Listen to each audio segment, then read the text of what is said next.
The way the church celebrates Advent is inspired because it manages to celebrate the end and the beginning in one seamless process. We have reached the end of the liturgical year. Over the last couple weeks, the daily Mass readings had begun to present Jesus' different sayings and teachings about the end of times, and our first readings had been taken from the book of Revelation. The mind of the church had turned to the end of the world, a turn that only increases now that we have arrived at Advent. The first 2 weeks of Advent speak almost exclusively about the second coming of Jesus and how Christians long for that coming. We beg the Lord to return to us. And then, almost imperceptibly, right around the 17th of December, this longing for the second coming transitions into the longing of the Jewish people for the first coming of the Messiah.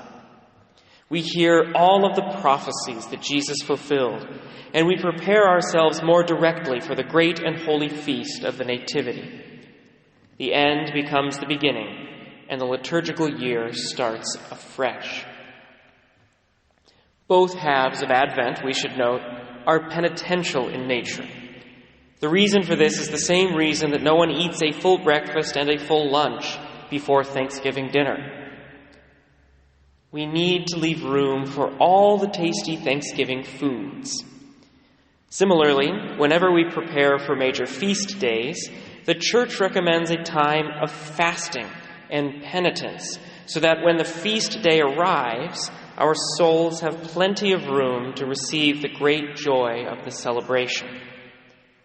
It is for this reason that we wear purple during Advent, as purple is the penitential color of the Church. It is also for this reason that we do not sing the Gloria, and that the Church asks us to remove all flowers from the altar and to refrain from using musical instruments during the liturgy. At Assumption, we will also be reading the responsorial psalm. The purpose of all of these deprivations is so that we can feel the longing that marks the Advent season, and so that we will be sufficiently emptied in order to receive the joy of Christmas. The only exceptions to these penitential practices are on the great feasts of the season, including St. Andrew, the Immaculate Conception, and Our Lady of Guadalupe, as well as the semi-joyous third Sunday of Advent.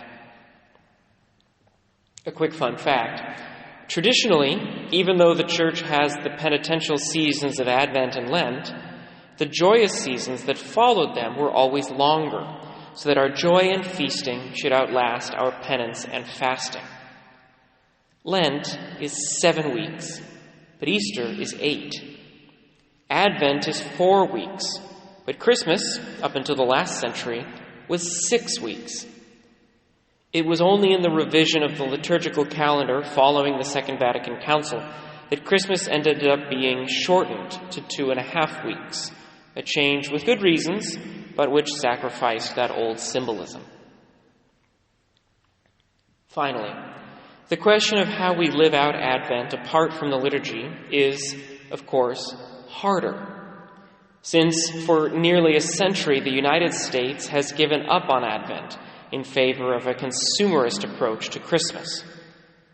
We front-load the celebration as a way to sell more products.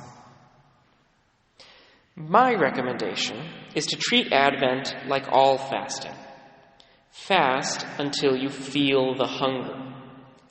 Even if you do not wait until December 24th, like I do, at least try to delay your celebration of Christmas until you feel the longing which is at the heart of Advent.